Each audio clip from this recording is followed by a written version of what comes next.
One of the most debated topics of the current high school sports world is what to make of the schools of choice, the name given to magnet and Catholic schools that can draw students from anywhere, and their place in the world with public schools, particularly in sports. Should they be playing in the same conferences? Should they be playing in the same tournaments? Really, what are their roles together? So, as always, let's ask the pro. Ledyard vice principal and an athletic director and former, that sounds so weird, football coach Jim Buonocore. Thanks for coming on Casey and the Sports Doctor. Glad to be here, guys. Thanks for having me. How does that ring sound to you right now? Former football coach, it's the end of July, and we're gearing things up here for the 2016 season. Yeah, it's different. Certainly my life has changed quite a bit in terms of the day-to-day, getting my feet wet as the assistant principal. Fortunately, I've been in the role of athletic director for quite a few years now. So, just combining those two roles, it's been very busy. Haven't really had a lot of time to think about the coaching piece, but certainly, miss it. We'll always miss it. And I'll always, have that coach inside of me. But looking forward to the new role and the upcoming school year. Now, as athletic director of a school of choice, you have the agricultural school, and you can explain it better at Ledyard High School. You hear all the time about how schools of choice have an unfair advantage over public schools. So, first of all, if you could explain to people, in your opinion, what a school of choice really is, and then give us a little bit of how you feel about whether or not they should be playing in the same bracket as public schools. Well, schools of choice, if you really wanted to make an argument, every school in the state of Connecticut is a school of choice. Every parent, every guardian has an opportunity to send their child anywhere that they would like to. Just looking in the ECC alone, schools of choice, right off the bat, people think of Ledyard and New London. But what they don't understand is that other schools of choice are Killingly High School, Lyman Memorial, Bacon Academy, St. Bernard High School.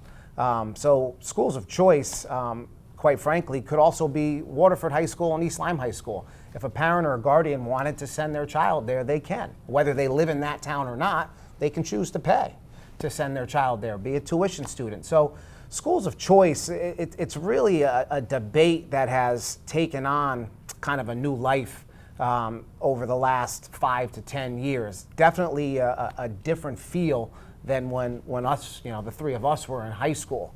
I'm not a huge fan of the different proposals that are coming out, particularly the newest and latest one in the sport of basketball. I'm certainly not a fan of the success multiplier that has been used in basketball and soccer. I am from the old school. The only way that you can classify schools in the state of Connecticut is by enrollment. That's the only way you can do it that's fair and objective. Otherwise, you start putting in all of these other factors, whether it be success over the last 4 years. In the new role that's coming out in basketball, there's going to be a panel of experts that are going to place schools where they deem fit. No one knows, in high school athletics how a team is going to be from year to year. It's cyclical, and teams change. Certainly there are stronger programs. One of the bigger programs that we're hearing a lot about is Sacred Heart from Waterbury, but no one talks about their football team who hasn't won a game in 4 years. So, their basketball team had some success. Good for them. But all of a sudden, because they had success at a level, Class M, it ruffled some feathers, and now here we want to move all these schools of choice up to L and double L. Not a big fan of it. I think the only way and the best way to classify divisions in our state of Connecticut is strictly by enrollment. Just my personal feeling, and one that I feel strongly about. 2 years ago, we lost in the state final to St. Joseph, and I remember sitting at the football committee meeting in January, and a fellow committee member said to me, "Well, you shouldn't have had to play them. They get kids from this town, that town, this town." And I said, "But they have 400 boys just like I do." Right. They were better than us on that day.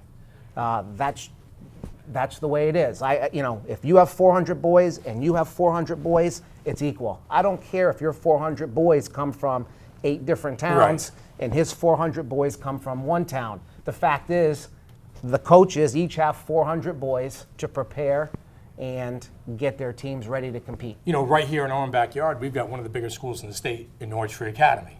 So they have, you know, Stonington, they have Waterford, they have Montville on their schedule. And those are, you know, basically the kids from Montville go to Montville High. NFA drags them for eight or nine towns. So is that fair as well? I mean, where would you define that as, you know, NFA versus schools of choice? Well, NFA is a school of 2,000 students. Right. They should be playing schools that have 2,000 students. Or if you want to just look at particular sports, male and female, if NFA has 1,000 boys, they should play schools that have 1,000 boys. I'm a big fan, and I was, as the sport chair of the football committee, I brought to the table the opportunity of the district model, district scheduling, and scheduling in our state, and putting schools classified and playing schools of similar enrollment. So I take out schools of choice, whether you're a Catholic school, a magnet school, an agricultural school, it doesn't matter. To me is how many boys, for example, for male sports do you have? How many females do you have for female sports? And that's how you should compete. Right. Do the schools of choice, you know, have an advantage over some of the other schools, you know, like Waterford, like Stonington?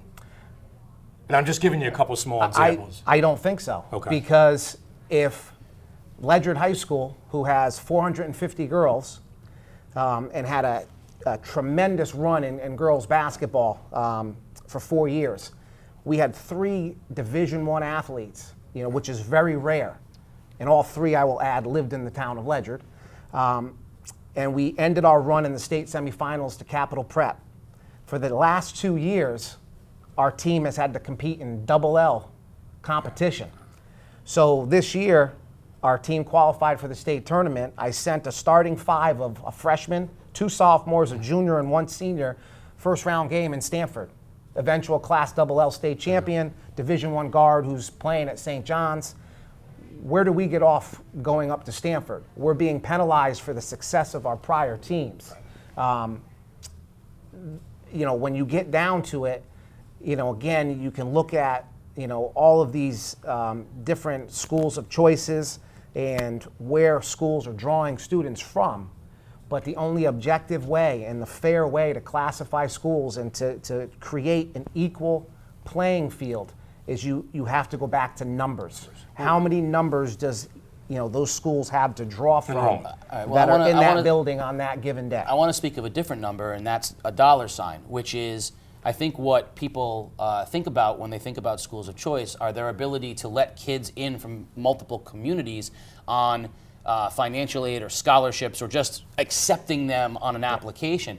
And I think basketball is the sport where we really see it because 2 or 3 kids can make a gigantic difference. So, and I understand that anybody can go to Waterford if they want to pay the money, but that's the point. There's lots of people, particularly kids from the cities, who can't pay that kind of money.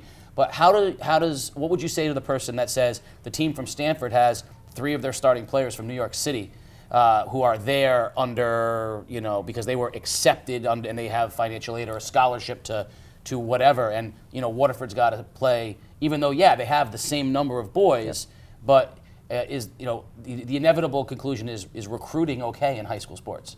No, I don't believe recruiting is okay, and we have stringent laws, you know, governed by the CIAC against recruiting.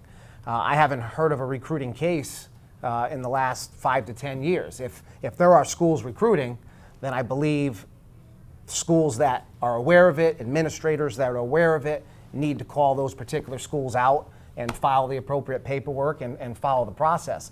But again, if students are choosing, or if parents, guardians are choosing to send their son or daughter to a particular school for whatever reason it may be, whether it's academics, athletics, and they choose to either pay money or they choose to put them on a bus at 5:30 in the morning because, you know, it's a 30-minute ride and it's a school of choice, then so be it.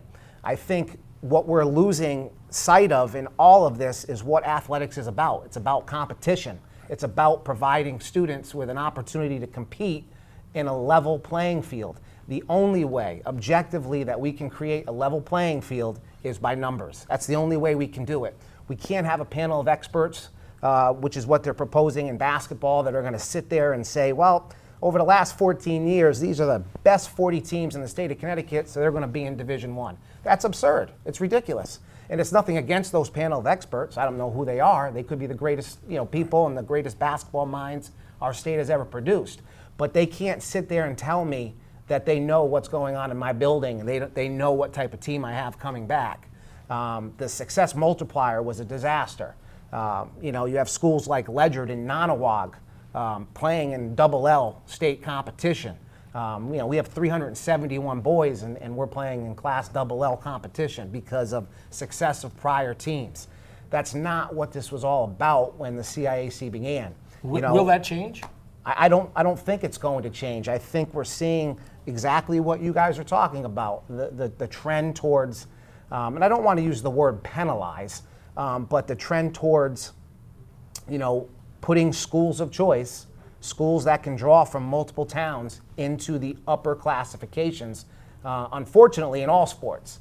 And why that may be the right move for a Sacred Heart basketball, it's certainly not, I think, the right move across the board. Just look at some of these schools of choice teams that everybody was talking about. Baseball, East Catholic, they went out in the first round and they had the player of the year. They were the team that was the consensus, pick to win it all. Anybody can be beat on any given day. I think what's really skewed this whole thing over the last couple of years is primarily the Sacred Heart basketball team from Waterbury. That's really what everybody is talking about. And, it was just a great team. It was a great I saw team them twice this year. They could have beat some college teams this year. That, Very good. But I don't know how good they're going to be next year. Right. And I don't know if anybody knows. Right. Well, I will say that, certainly your point about competition is well taken. I mean, New London High School's state championship, when they beat Rochamel Jones and Earl Johnson, doesn't happen if we separate schools because of that, and that's a good point. I think recruiting is something we go back to when we were kids. St. Bernard's was accused of recruiting as a Catholic school. I mean, there's always, New London's accused, Ledyard's accused. I mean, we're used to that. So if they had to categorize, all right, let's say that looks like that's going to be a done deal, and clearly the panel of experts is not the way that you think it should go. If they had to categorize and they're not going to use enrollment numbers, what do you think is the best way to go about trying to make some sense of the scheduling of these two types? I think if, again, you have to start somewhere with the numbers. I don't think numbers can be thrown out the window. Certainly I think when you look at schools of choice, there are different tiers of schools of choice. I do think that a Ledyard High School and New London High School from this particular area is different than St. Joseph High School of Trumbull, in terms of being a school of choice. Catholic schools are definitely a little bit different because, again, they can draw from the entire state. Schools of choice like a New London and a Ledyard, there's only so many towns we can draw from. So there is a little bit different there. So there could be a tier level. If you want to come to me from the state of Connecticut and say, listen, because you're a school of choice and you draw from 12 towns, we're going to start you at your normal classification by enrollment, but we're going to move you up one division. Okay, I could live with that. But to tell me I'm going to bump up 2 divisions or 3 divisions in some cases now where you're going to see us start at Class S with our enrollment numbers down, I would have a big problem with that. Who suffers the most from that? The kids? Absolutely the kids. When I think back to when I was in high school, I played at New London. We were a Class S school. One of the first games we played my sophomore year was against East Catholic, who was ranked in the USA Today Top 25. As a student athlete at the high school, we didn't care that they were a Catholic school. We didn't care that they were drawing from 30 to 40 towns. We never even thought about that. Matter of fact, we never even thought about classification. I couldn't even tell you who was L, who was M, who was S. We just wanted to play and we just wanted to compete. And I can tell you that the kids nowadays are the same way. Kids have not changed. What has happened is, as the adults, the leaders, the administrators, the coaches, that's where it's all changed at this point. And we've been tied up in this whole school of choice and this whole, who gets who, and, well, this school can draw from this many towns, and I can only get, the kids in my town. The bottom line is, if you're a coach or you're an administrator and, you want to compete and you have 400 boys and you have 400 boys, that's fair to me. I don't care where the 400 boys came from. And that's why I had no problem playing St. Joseph, and had no problem where we scheduled them this year. Week 2, they're coming to our place. If I had an issue with it, I wouldn't have scheduled them. But to me, they're the same size school. Those are the type of games we should be playing in our state. Well, we're going to find out where this topic lands because, as you hear, there's lots of discussions about how to handle these things. But I think we asked the expert, and he's in the best position to answer it. So my last question for you is, if you were the football coach right now, what would you be doing tonight instead of coming here and hanging out with us? I would probably be at New London. The passing league's going on right now, and this is a good distraction. And I appreciate you guys having me on so that I could give my opinion. And I know my opinion certainly is not going to be met enthusiastically in towns that have a high school where they draw from just that one town. And it's easy for folks to say, well, he gets to draw from 12 towns, so that's easy for him to say what he said. But whether I was in a high school that was only drawing from one town, and I coached in schools that only drew from one town, my feeling is still the same.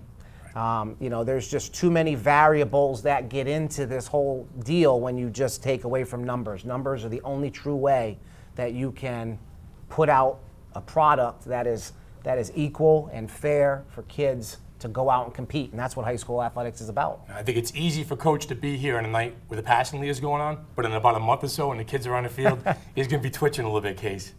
Well, you know what that means. It means football season is right around the corner, and that means that game day is almost time to start ramping up. The sports doctor and I will be bringing you high school football for game day. So we want to thank Athletic Director and Vice Principal Jim Buonocore for stopping in Casey and the sports doctor. Appreciate it. Thank you very much.